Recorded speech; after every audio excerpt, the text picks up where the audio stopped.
Hello guys, samahan niyo po ako. Ako'y magpiprito ng chicken skin. Yung minarinate ko kanina. Ayan, nagtatalsikan na. Ng chicken skin. Masakit pagka tumama sa balat. Yung mantika. Ayan. Ayan, dinamihan ko na yan kasi crispy ko yan. Hindi niya Sabela, nagluto-luto na naman. Yan. Hinugasan mabuti po yan. Tapos, pinakuluan. After pakulo, hinugasan again. Tapos, ginarinig ko po yan sa suka. Hinagyan ko po ng paminta at saka pampalasa. Minarinate ko lang ito ng mga 30 minutes lang, more than 30 minutes. Pero pwede naman po yung i-marinate siya ng overnight. Kung hindi po niyo pipirtuhin, ilagay lang po niyo sa chiller, sa refrigerator. Yan maya-maya po yan magkukuloy brown na yan. Tapos crispy na po yan. Ayaw ko lang yan nga lang to harina kasi ayaw ng aking apo na may harina. Ganyan lang po yan. Matasik po yan kasi linagyan ko po siya ng suka, alis po ng lansa. Ayan. Bago po pakuluan, hugasan ng mabuti niya, tinatanggal po yung mga iskis ng mga taba. Tapos pakuluan. Katapos pakuluan, hugasan po hanggang sa luminaw po yung tubig. Para po talagang malinis at saka wala na po siyang mga excess sa taba. Ayan siya. Ayan siya. Tumatalsik-talsik lang siya. Matagal po yan ipito. Pero okay lang po yan. Tayo ay magpipito-pito.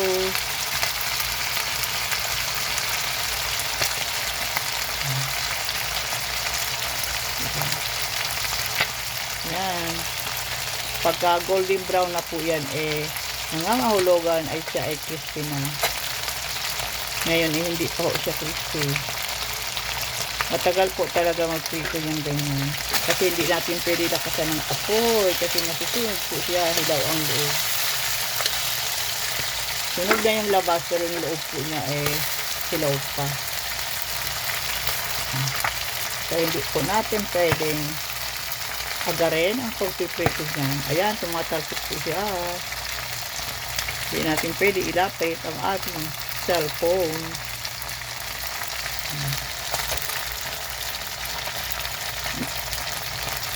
Kaya kailangan talaga matyaga ka talaga sa pagpiprito ng chicken skin.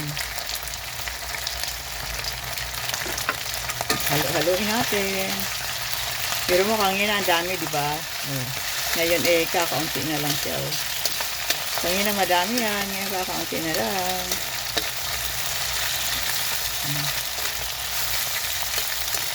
Halimbawa yung kalahating kilo na ipiprito mo, siguro mga isang platito lang. Wala pa nga siguro isang platito. Kasi talagang maano po siya. Lumiliit po siya. Kasi diba ang balat naman ng manok napakanipis.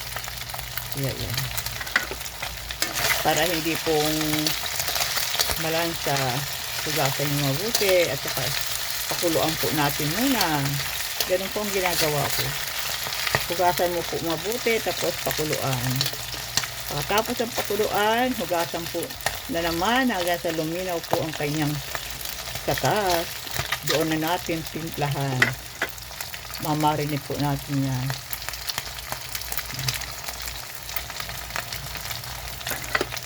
Tagal po na talaga magprito niyan. Yan nagbabrown na ng kaunti. Malapit na po yung mag-crispy.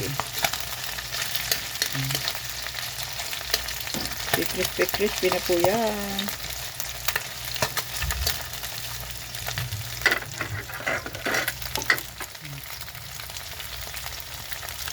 saka ano, kahit na kaunting mantika lang ang ilagay mo dyan, nagpo-produce po siya ng mantika. Kaunti lang linagay ko kanginang mantika. Ayan, marami na, oh. Yan po ang nagpiprito sa kanya. Yung mantika, sariling mantika po niya, yan. Yun, kaunti lang ang linagay ko kanginang mantika kasi dadami po yan. Yan, oh. Nagdidikit-dikit na siya. Ibig sabihin yan, malapit na po siya mag-crispy. Malapit na po siya maluto. Ay, naku, ayan na, tumalpik na po siya. Ayan, paluto na po yan.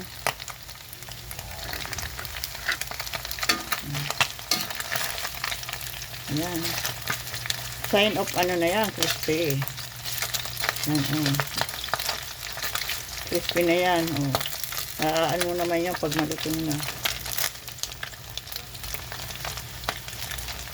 Okay, dito na daw po nagtatapos ang aking pagbibideo ng aking pagpiprito ng chicken skin. Ayan, oh, luto na po siya. Crispy na po siya. Ayan. Diba? 6 na minuto lang po, crispy na po siya. Yan, oh. Yan. Ang iba hindi pa. Yan.